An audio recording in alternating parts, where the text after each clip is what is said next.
Hello student, last lecture में हम लोगों ने आयोनाइजेशन एंथैल्पी कंप्लीट की है कि आयोनाइजेशन एंथैल्पी के हमारे 2 वीडियोस हो चुके हैं। उसके बाद आयोनाइजेशन एंथैल्पी क्या है उसके बारे में टोटली डिस्कशन हम लोगों ने कर दिया है कि आयोनाइजेशन एंथैल्पी क्या है, उस पर कौन से फैक्टर इफेक्टेड है, फिर उसमें क्या एक्सेप्शन है, वो सारी कुछ डिटेल्स में हम लोगों ने डिस्कशन किया है। उसके बाद आती है हमारी electron gain enthalpy. Electron gain enthalpy उसको हम बोल सकते हैं delta H electron gain enthalpy. Okay, क्योंकि एंथैल्पी का सिंबल डेल्टा एच है। फिर उसको हम लोग इलेक्ट्रॉन एफिनिटी भी बोल सकते हैं। इलेक्ट्रॉन गेन एंथैल्पी को इलेक्ट्रॉन एफिनिटी भी बोल सकते हैं। दोनों में चेंज कितना है, कुछ चेंजेस नहीं है, दोनों सेम जैसे ही है, सिर्फ साइन का चेंजेस होता है। बट क्या चेंजेस होता है वो मैं आपको बाद में बताती हूँ। बट उसकी डेफिनेशन हम लोग को करनी है तो क्या कर सकते हैं कि the amount of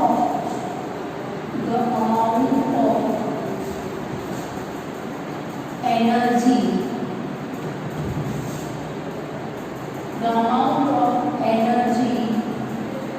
removed, the amount of energy added electron in outermost cell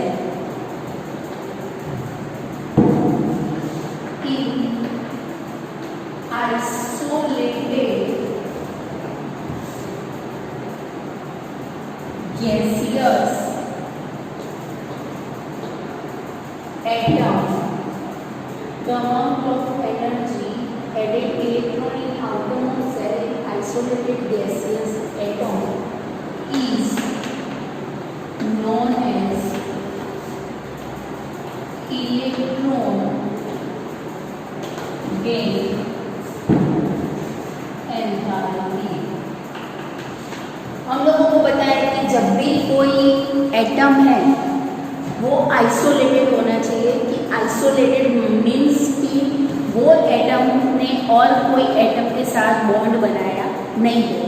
ऐसा एटम जब गैसियस स्टेट में होता है तो वो गैसियस स्टेट में होता है तब उसमें इलेक्ट्रॉन ऐड करते हैं तो जो एनर्जी होती है उसको हम क्या बोल सकते हैं, electron gain enthalpy. In short ऐसा बोल सकते हैं कि कोई एक एटम है उसमें मुझे इलेक्ट्रॉन ऐड करना है और एक एटम को ए माइनस बनाना है। ए माइनस बनाने तब जो एनर्जी की मुझे एनर्जी रिमूव होती है या तो एनर्जी ऐड होती है, उसको हम क्या बोल सकते हैं, इलेक्ट्रॉन गेन एंथैल्पी बोल सकते हैं।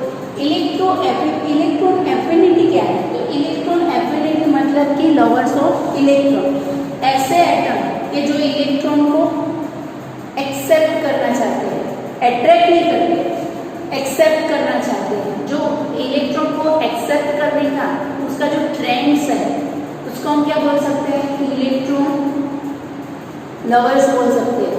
कि सपोज यहाँ पर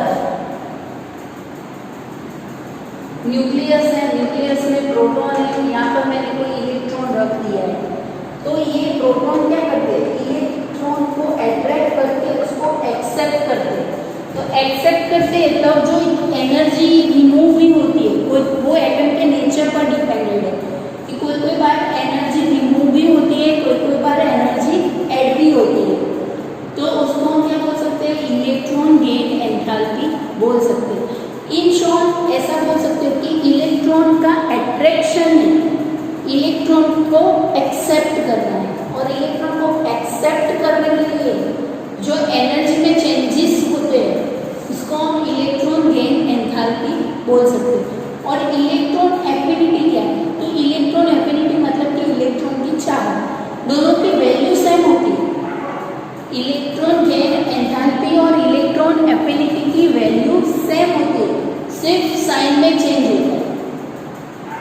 सिर्फ साइन में चेंज होता है।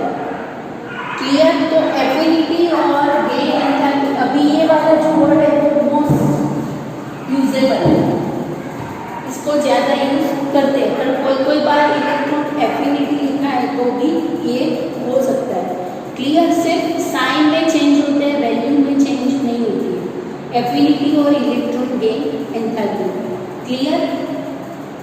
बट ये इलेक्ट्रॉन गेन एंथैल्पी हम लोगों ने देख लिया कि जो हमारी आयोनाइजेशन एंथैल्पी है उसमें तो फिक्स है कि वो एंडोथर्मिक प्रोसेस ही है।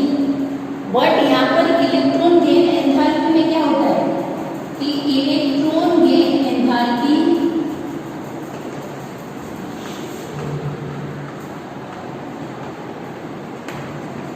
एंडोथर्मिक भी हो सकती है एंड एक्सोथर्मिक भी, एक्सोथर्मिक प्रोसेस है।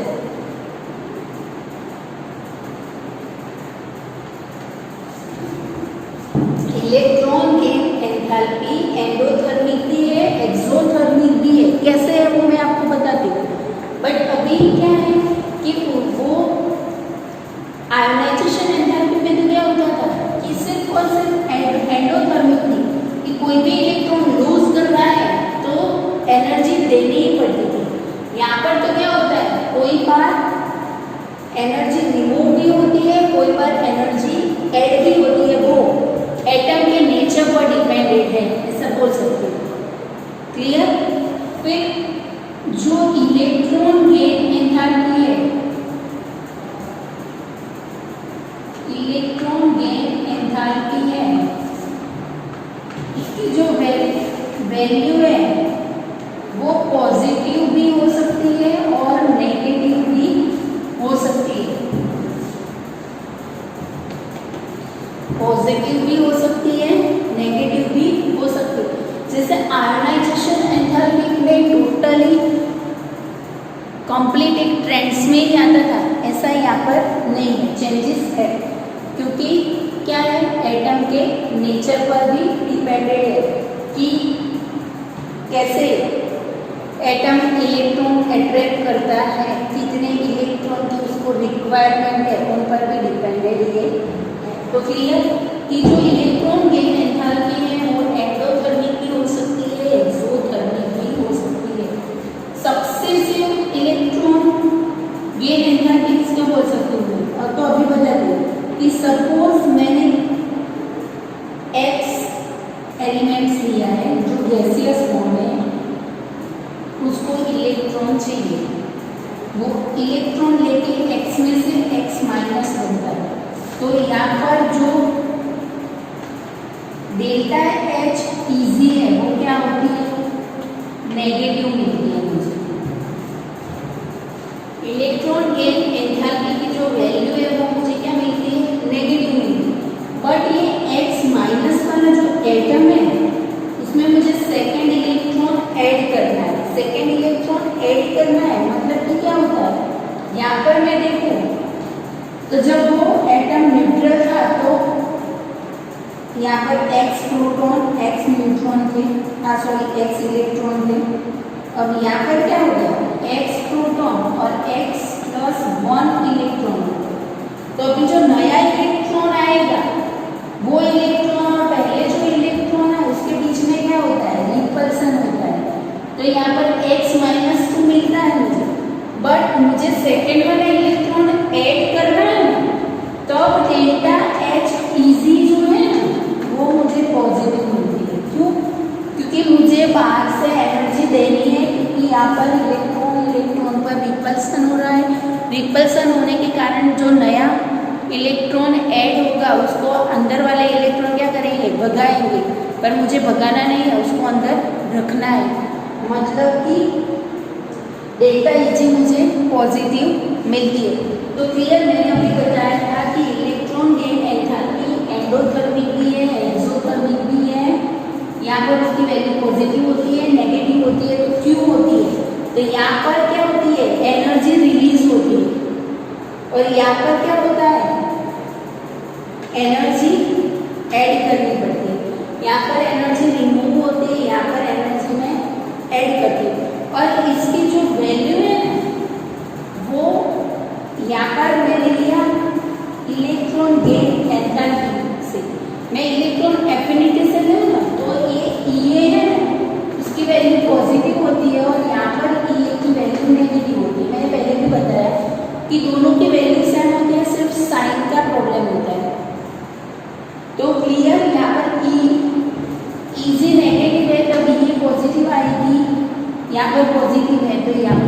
नेगेटिव।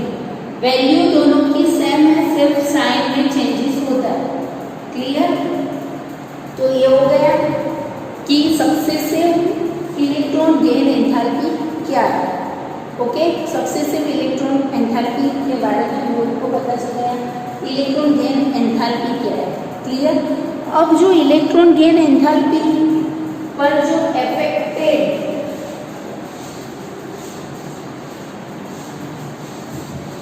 फैक्टर जो है वो कौन से है?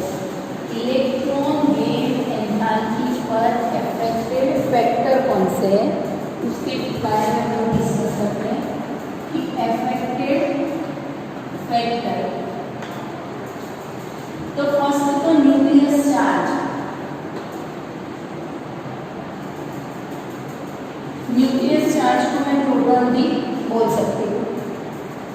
सेकेंड में आएगा एटॉमिक साइज, और थर्ड वाला हमारा है electronic configuration. Electronic configuration clear? तो न्यूक्लियस चार्ज, एटॉमिक साइज और इलेक्ट्रॉनिक कॉन्फ़िगरेशन। हम लोगों को पता है कि न्यूक्लियस चार्ज बढ़ेगा।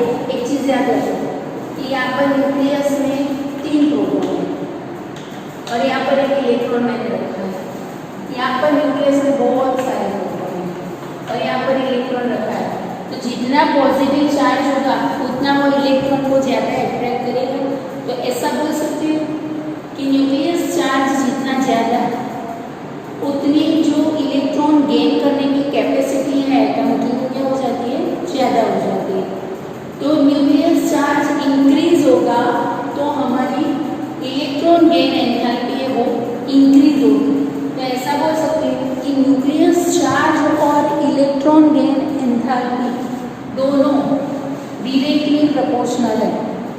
न्यूक्लियस चार्ज और इलेक्ट्रॉन गेन एंथैल्पी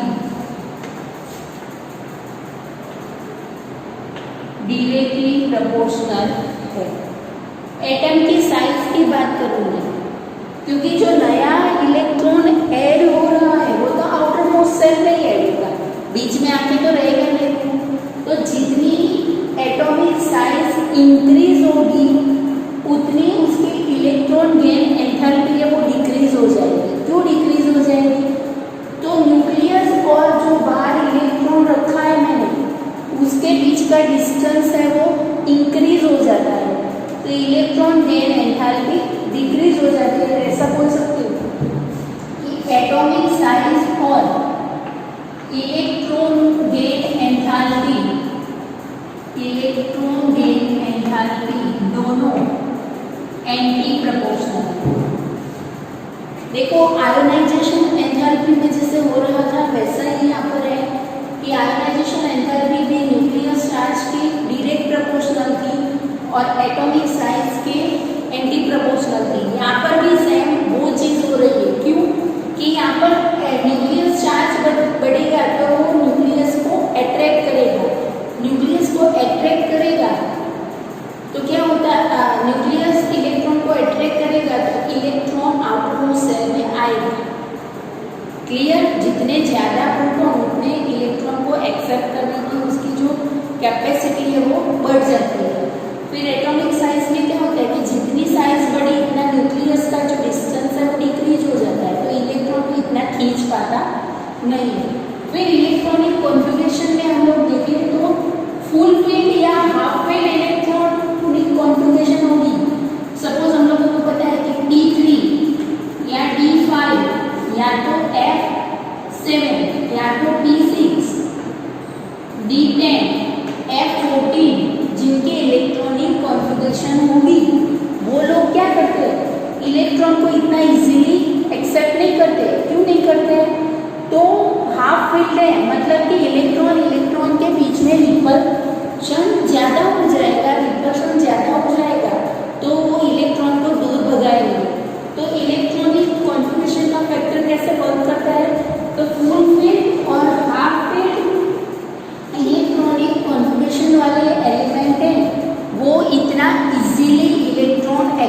करते नहीं। तो क्लियर, कौन कौन से फैक्टर वर्क करते हैं इलेक्ट्रॉन गेन एंथैल्पी में? तो न्यूक्लियस चार्ज, एटॉमिक साइज और इलेक्ट्रॉनिक कॉन्फ़िगरेशन। क्लियर कि फुल फील्ड और हाफ फील्ड जो इलेक्ट्रॉनिक कॉन्फ़िगरेशन जो एटम की होती है वो इजीली इलेक्ट्रॉन को एक्सेप्ट करते नहीं। क्लियर, अब उसका ट्रेंड्स देखते हैं हम कि पीरियड्स में और ग्रुप में जो इलेक्ट्रॉन गेन एंथैल्पी का ट्रेंड है वो कैसे है।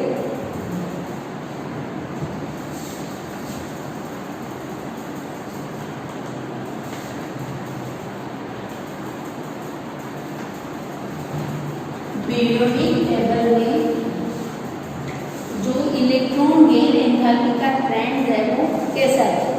तो जनरली क्या होता है कि in period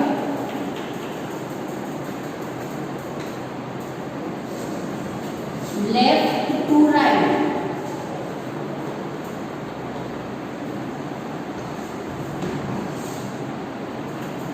delta H EG is increase और in group top to bottom delta H EG is decrease. आपकी बुक में ऐसा वर्ड रखा है कि in periods left to right delta H EG is more negative, और यहाँ पर लेस नेगेटिव। बुक में ऐसा कुछ दिया है। मोर नेगेटिव मतलब कि उसको उसकी जो इलेक्ट्रॉन एक्सेप्ट करने की जो कैपेसिटी है वो पीरियड में लेफ्ट टू राइट जाते हैं तो क्या हो जाती है? इंक्रीज हो जाती है। क्यों मोर नेगेटिव क्यों लिखा है मैंने? तो फर्स्ट वाला इलेक्ट्रॉन जब ऐड होता है तब एनर्जी क्या होती है? रिमूव होती है, तो एक्सोथर्मिक हो जाती है, तो उसकी वैल्यू में क्या मिलती है? नेगेटिव मिलती है। इसलिए आपकी बुक में ऐसा लिखा हुआ है कि लेफ्ट टू राइट जाते हैं तो जो डेल्टा एच इजी है वो मोर नेगेटिव हो जाती है, और टॉप टू बॉटम हो जाते हैं हम लोग तो लेस नेगेटिव हो जाती है। क्लियर, तो इंक्रीज डिक्रीज याद रखोगे तो भी चलेगा, और इसकी वैल्यू के हिसाब से बुक में ऐसे दिया है मोर नेगेटिव और लेस नेगेटिव, क्योंकि हम लोगों को पता है कि इलेक्ट्रॉन जब ऐड होता है तो एनर्जी रिलीज होती है। एनर्जी जब रिलीज होती है तब उसकी वैल्यू हम क्या लेते हैं? नेगेटिव लेते हैं। बट इलेक्ट्रॉन एफिनिटी के हिसाब से देखें तो इंक्रीज हुई और डिक्रीज हुई। क्लियर, तो अब हम सेकेंड वाले पीरियड्स की बात करें तो इतना ट्रेंड तो याद रहेगा कि periods left to right delta H EG is मतलब कि electron gain enthalpy is increase, यानी कि वो मोर नेगेटिव होती है, और in group top to bottom में हम लोग जाते हैं तो जो हमारी इलेक्ट्रॉन गेन एंथैल्पी है वो डिक्रीज हो जाती है, उसकी जो वैल्यू है वो लेस नेगेटिव होती है। तो ट्रेंड्स आपको क्लियर हो गया, क्योंकि क्या होता है जनरली ट्रेंड्स हम लोग देखें तो हम लोगों को पता है कि पीरियड्स में एटॉमिक साइज है वो एटॉमिक साइज डिक्रीज होती है। एटॉमिक साइज डिक्रीज होती है तो जो आउटर मोस्ट सेल इलेक्ट्रॉन और न्यूक्लियस के बीच में जो फोर्स ऑफ अट्रैक्शन है वो इंक्रीज होता है, मतलब कि उसकी जो इलेक्ट्रॉन एक्सेप्ट करने की जो कैपेसिटी है वो ज़्यादा हो जाती है और वो मोर नेगेटिव एनर्जी रिलीज करते हैं।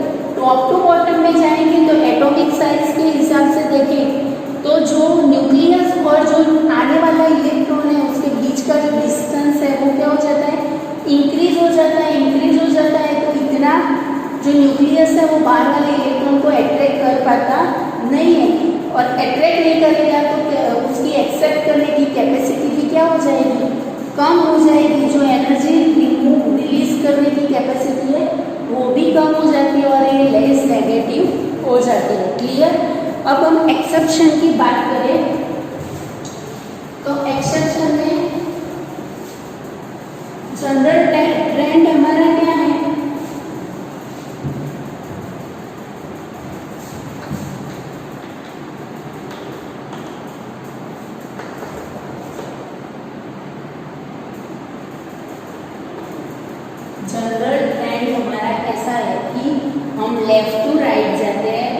डेल्टा एच है वो मोर नेगेटिव हो जाती है। डेल्टा एच इजी है वो मोर नेगेटिव। सेकेंड पीरियड्स की हम बात करें तो beryllium lithium, beryllium, boron,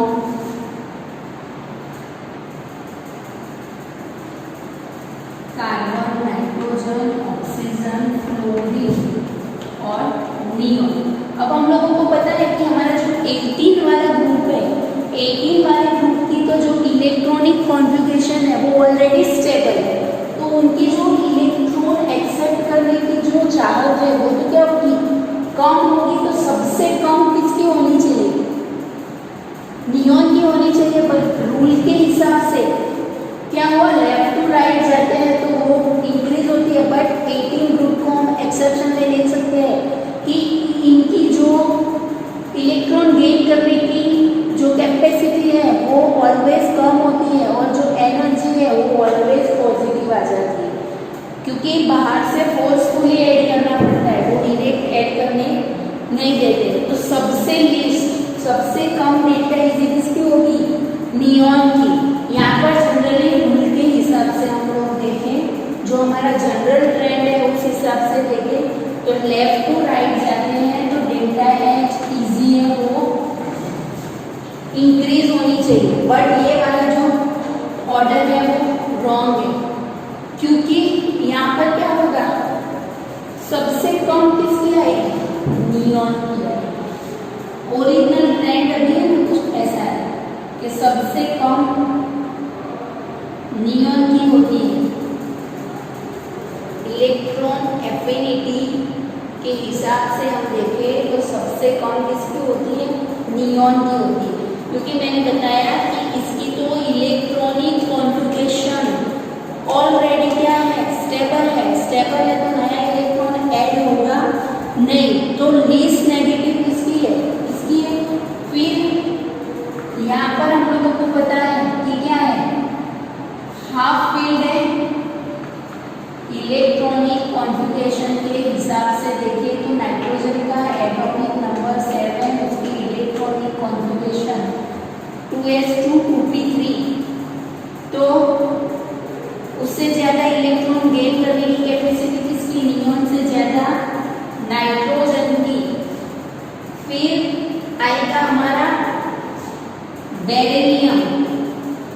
beryllium में क्या होता है, 1s2 2s2, तो ये भी इलेक्ट्रॉन गेन जल्दी नहीं कर पाएगा। तो बेरिलियम के बाद बोरॉन। फिर हमारा जो ओरिजिनल ट्रेंड है वो आएगा लिथियम के बाद मिलेंगे हम लोगों को कार्बन मिलेगा, कार्बन के बाद मिलेगा ऑक्सीजन, और सबसे ज़्यादा फ्लोरीन इलेक्ट्रॉन गेन कर सकता है। तो ट्रेंड, रियल ट्रेंड ऐसा। यहाँ पर भी एक एक्सेप्शन आएगा, क्योंकि इसकी क्या है, 1s2 2s2 2p1 है इलेक्ट्रॉनिक कॉन्फ़िगरेशन। यहाँ पर electronic configuration 1s2 2s2 1s2 2s1 है, तो ये एक इलेक्ट्रॉन एक्सेप्ट करेगा तो क्या हो जाएगा, स्टेबल हो जाएगा। तो यहाँ पर भी क्या होगा, लिथियम ज़्यादा एक्सेप्ट करेगा और बोरॉन कम एक्सेप्ट करेगा। और सॉरी, ये ट्रेंड पूरा चेंज होगा, सॉरी कैसे होगा, सबसे ज़्यादा गेन करने की जो कैपेसिटी है इस हिसाब से हम लोगों ने किया है। तो हमारा ऑर्डर कुछ कैसे होगा कि सबसे कम गेन कौन करेगा, नियोन।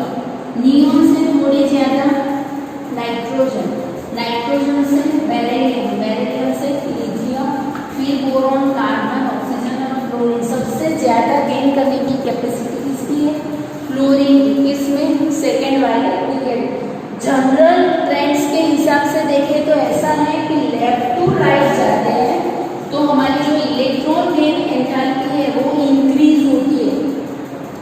वैल्यू के हिसाब से ले तो वो मोर नेगेटिव वैल्यू, मतलब कि इलेक्ट्रॉन जल्दी एक्सेप्ट करेगा और उसकी जो एनर्जी है वो ज़्यादा गेन करेगा।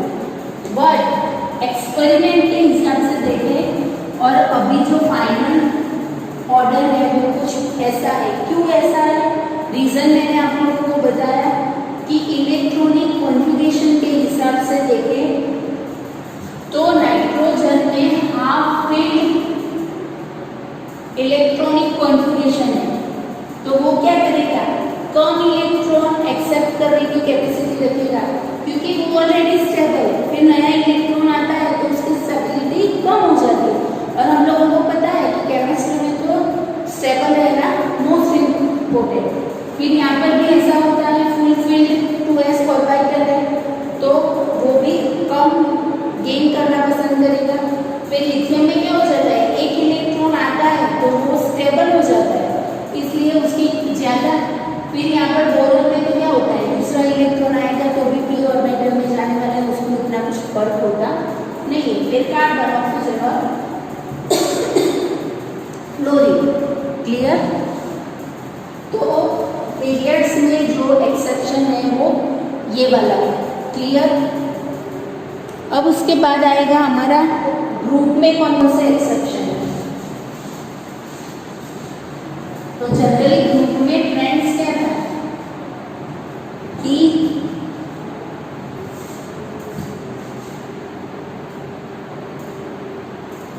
टॉप टू बॉटम जाते हैं तो जो हमारी डेल्टा एच इजी है वो डिक्रीज होती है, ट्रेंड्स कुछ ऐसा था। बट हम बात करें ग्रुप 13, 14, 15, 16 और 17, तो आप लोगों को पता चल गया है कि ग्रुप 18 में तो ऑलवेज क्या होगा, जो इलेक्ट्रॉन गेन एंथैल्पी है वो ऑलवेज पॉजिटिव आएगी। क्यों? क्योंकि उसकी इलेक्ट्रॉनिक कॉन्फ़िगरेशन है वो ऑलरेडी स्टेबल है, और स्टेबल है, नया इलेक्ट्रॉन ऐड करना है तो उसको बाहर से हमें एनर्जी देनी पड़ती है। तो ग्रुप 18 वाले तो ऑलवेज पॉजिटिव होते हैं, क्लियर। ग्रुप 13 में हमारा पता है हम लोगों को कि बोरॉन, एल्यूमिनियम, गैलियम, इंडियम और थैलियम। ग्रुप 14 हमारा आएगा कार्बन, सिलिकॉन, जर्मेनियम, टीन और लेड। ग्रुप 15 में नाइट्रोजन, फॉस्फोरस, आर्सेनिक,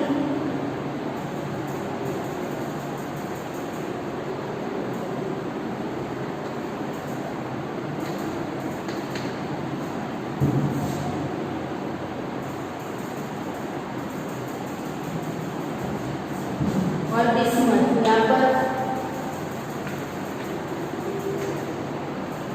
यहाँ पर क्लोरीन, ब्रोमीन, आयोडीन और एसिड। जनरल ट्रेंड कुछ ऐसा है कि ग्रुप में हम टॉप टू बॉटम जाते हैं तो जो हमारी delta H easy electron gain enthalpy है वो लेस नेगेटिव बनती है।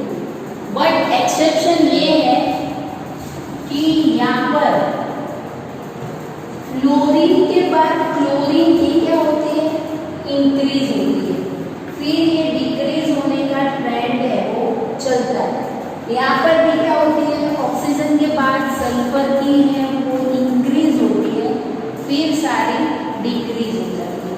तो ये जो ट्रेंड है ना कि ग्रुप 13, 14, 15, 16 और 17 में फर्स्ट सेकेंड पीरियड और थर्ड पीरियड के बीच में जो इलेक्ट्रॉन गेन एंथैल्पी का जो ट्रेंड है वो चेंज होता है कि यहाँ पर इंक्रीज होती है, फिर नीचे जाते हैं तो डिक्रीज हो जाती है। मतलब कि यहाँ पर जो सेकेंड थर्ड वाले पीरियड के जो एलिमेंट्स हैं उसकी जो इलेक्ट्रॉन गेन एंथैल्पी है वो मोर नेगेटिव होती है इससे जो फर्स्ट सेकेंड वाले पीरियड है उससे। क्यों? तो हम लोगों को पता है कि ये जो सेकेंड पीरियड्स के जो एलिमेंट्स हैं वो इलेक्ट्रॉन को अट्रैक्ट कर सकते हैं, बट अट्रैक्ट करके वो इलेक्ट्रॉन को रखने के लिए उसके पास उतनी ज़्यादा स्पेस है नहीं। शॉर्ट में ऐसा बोल सकते हो कि ये जो सेकेंड पीरियड्स वाले जो एलिमेंट्स हैं ना वो इलेक्ट्रॉन से लव कर सकते हैं, बट उसके साथ शादी नहीं कर सकते। शादी करके तो उसको घर लाना पड़ेगा, और जो सेकेंड पीरियड्स वाले जो एलिमेंट्स हैं वो उसका घर बहुत छोटा है। थर्ड पीरियड वाले एलिमेंट्स हैं वो इससे कम अट्रैक्ट करते हैं, सपोज मैं फ्लोरीन की बात करूँ तो फ्लोरीन इलेक्ट्रॉन को अट्रैक्ट करेगा, यहाँ पर इलेक्ट्रॉन है वो उसको अट्रैक्ट करेगा, बट वो इलेक्ट्रॉन को रख पाए ना उतनी स्पेस नहीं है उसके पास। और क्लोरीन क्या है, कम अट्रैक्ट करता है बट उसके पास इतनी सारी स्पेस है कि वो इलेक्ट्रॉन को खुद के घर में रख सकता है। लव शिप में क्या होता है, अट्रैक्ट करते हैं बट उसको घर तो नहीं ला सकते, और यहाँ पर क्या होता है कि अट्रैक्ट करते हैं और अट्रैक्ट करके लव करके शादी भी कर लेते हैं और लाके घर पे रख सकते हैं। तो क्लियर हो गया कि यहाँ पर क्या है, डी ऑर्बिटल है नहीं। तो सेकेंड वाले जो पीरियड्स के जो एलिमेंट्स है वहाँ पर डी ऑर्बिटल है नहीं, तो वो आने वाला इलेक्ट्रॉन है वो और आगे ऑलरेडी जो इलेक्ट्रॉन है उसके बीच में क्या होता है, रिपल्सन होता है, तो वो इलेक्ट्रॉन को खुद के पास रखने की कैपेसिटी कम रखता है। बट क्लोरीन के पास क्या है कि ऑलरेडी डी ऑर्बिटल उसके पास है, तो उसका घर क्या है, बड़ा है, बड़ा घर है तो आने वाला इलेक्ट्रॉन यहाँ पर रह सकता है। बाकी फिर आगे क्यों डिक्रीज होती है, तो न्यूक्लियस है वो और बाहर से आने वाले इलेक्ट्रॉन का डिस्टेंस बढ़ जाता है, डिस्टेंस इंक्रीज हो जाता है, तो वो इतने फोर्सफुली इलेक्ट्रॉन को गेन करते नहीं हैं, तो फिर ये ट्रेंड स्टार्ट होता है। क्लियर। बट एक सबसे ज़्यादा फेवरेट ग्रुप हमारा है ग्रुप 16। जनरली क्या होगा कि यहाँ पर तो मैंने बोला ऐसे कि ग्रुप 13 के ट्रेंड में क्या होगा कि सबसे ज़्यादा एल्यूमिनियम गेन करेगा, फिर बोरॉन, फिर गैलियम, फिर इंडियम, फिर हेलियम, तो ऐसा ऑर्डर रहेगा। फिर यहाँ पर भी ऐसा होगा कि सिलिकॉन ज़्यादा गेन करेगा, कार्बन को, फिर जर्मेनियम, और ये ट्रेंड चलता रहेगा। फिर यहाँ पर भी ऐसा हो जाएगा कि फॉस्फोरस ज़्यादा गेन करेगा, फिर नाइट्रोजन, फिर तो जो ट्रेंड है वो यहाँ पर भी ऐसा होता है कि क्लोरीन की ईजी ज़्यादा है, फिर फ्लोरीन की, फिर तो ब्रोमीन, आयोडीन और एसिडिक ऐसे ले सकते।